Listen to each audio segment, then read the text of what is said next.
Hello' everyone, গা পা ধুই কৰি আহিছোঁ। এজেগাত যাবলগীয়া আছে। ধুনীয়াকৈ ৰেডি হ'লোঁ, তাইও হৈছে, মানে আমাৰ ঘৰত চব যাব আৰু।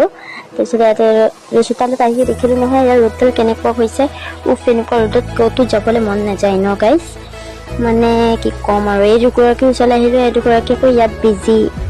কেনেকুৱা আকৌ লাগিছে, মাকক আকৌ পিতেক আকৌ ভিডিঅ' কল এক্সেট্ৰা আমি বাছ দেই সঁচাই। ফাইনেলি আমাৰ লেকৈ হৈ গ'ল। মানে কৈছোঁ ৰখক ক'ত যাম, মানে কি জানে আমাৰ মানে পৰিয়ালৰ মানুহ মানে এটা ওলাইছোঁ, ঘৰৰ সকলো আহিছে বাৰু। মাহঁত ইয়াত ৰ'দত আহি আছে, মই ছাতিৰ তলত সোমাই পৰা মস্তি মাৰি আহি আছে আৰু। তাৰপিছত এয়া ফাইনেলি মানে পালোহি আৰু, তাৰপিছতো পাৰ হৈ পেলাই আহি পালোহি। তাৰপিছত প্ৰসাদ দিলে, আমি তাত প্ৰসাদ খালোঁ। প্ৰসাদ দি মানে ভাত দিলে, মানে ভোজ খুৱাইছে যে তাত সকামত, ভোজ চোজ খালোঁ। ঘৰ আহি পালোহি, ইমান গৰমত, বহুত গৰম ন ৰাইজ। আপোনালোকৰ ফালে গৰম কেনেকুৱা হৈছে বাৰু?